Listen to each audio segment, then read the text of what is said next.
During the Early Bronze Age, the Aegean Sea was home to a network of cultures.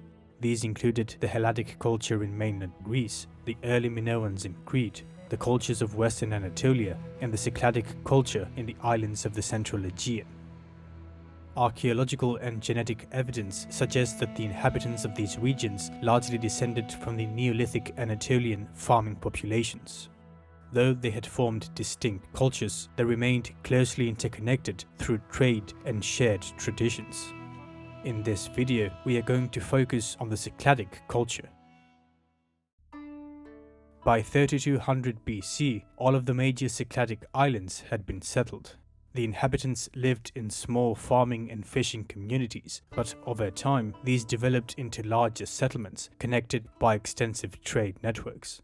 They exported marble, obsidian, and pottery while importing raw materials that were scarce on the islands themselves. The sea played a central role in their lives.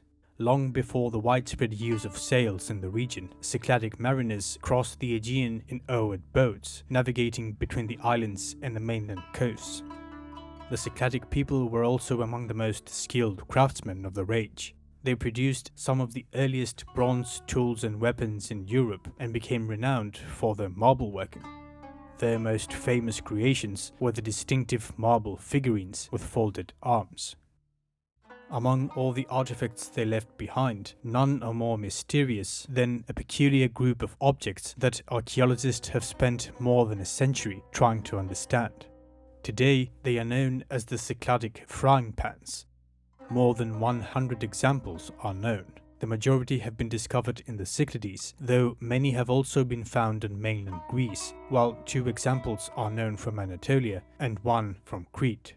Most of these artifacts date to the period between 2800 and 2300 BC.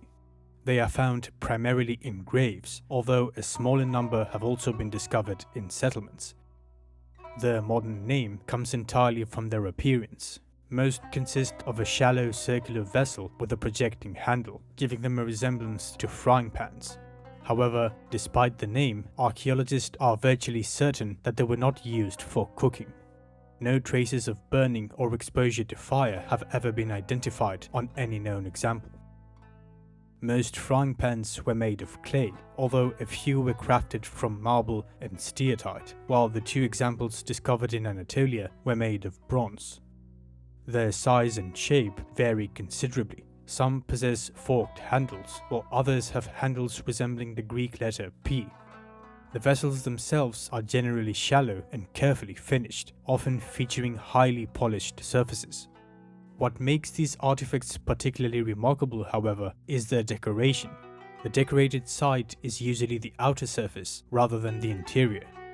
The designs were created through a combination of incised lines and stamped impressions.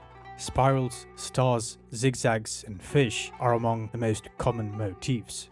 Others include stars and radiating circles symbolizing the sun. Some frying pans display a large central spiral surrounded by additional decorative bands. Others feature arrangements of concentric circles linked together by lines, creating elaborate patterns that cover almost the entire surface. These motifs were not chosen at random.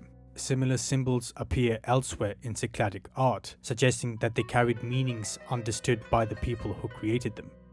The most famous examples, however, depict ships. At least 14 frying pans bearing representations of longboats have been discovered. These vessels are shown propelled by rows of paddles, some numbering as many as 36. Several are accompanied by fish symbols, banners and spirals, and concentric circles that represent the sea. The vessels are often shown tilted upwards or downwards, depicting ships rising and falling upon the waves. Despite more than a century of research, the purpose of these artifacts remains uncertain. What exactly were they used for? The first and perhaps most famous theory is that they functioned as mirrors. Many examples possess highly polished interiors. If water or oil was poured into the shallow vessel, a reflective surface could be created. This would also explain why the decoration was usually placed in the exterior rather than the interior. While this theory is attractive, it remains difficult to prove. No direct evidence has been discovered showing that the vessels were actually used in this manner. Another possibility is that they functioned as trays, plates, or containers. This interpretation is supported by several archaeological discoveries. In a number of graves, smaller vessels, animal bones, shells, and other offerings were found inside the frying pans. Their shallow walls would certainly have allowed them to function as containers. However, many archaeologists argued that this was merely a secondary use. The rarity of the objects and the complexity of their decoration suggests that they were more than ordinary household vessels.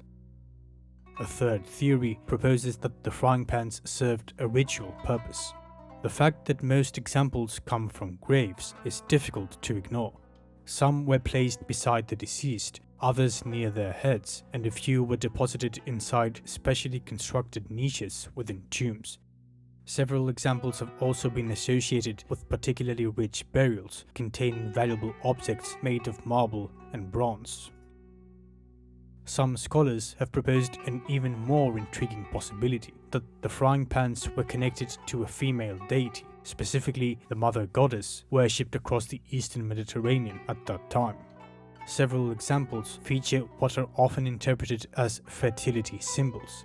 Combined with the shape of certain handles, which may represent legs or feet, these vessels may have been intended to depict stylized female figures.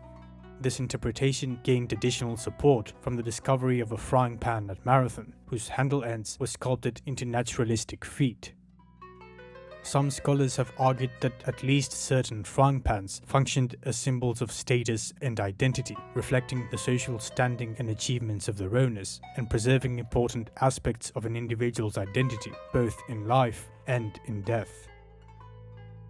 Various alternative interpretations have also been proposed. A few researchers have suggested that because many examples feature symbols associated with celestial bodies, they may have served as navigational aids at sea, while others believe that they functioned as calendars. However, the evidence for these theories remains limited, and none has achieved widespread acceptance among archaeologists. The reality is that none of these theories fully accounts for all the evidence. The frying pans may have served multiple functions. Different communities may have used them in different ways, and their meanings may have evolved over the centuries during which they were produced. And perhaps the enduring mystery is precisely what makes them so fascinating.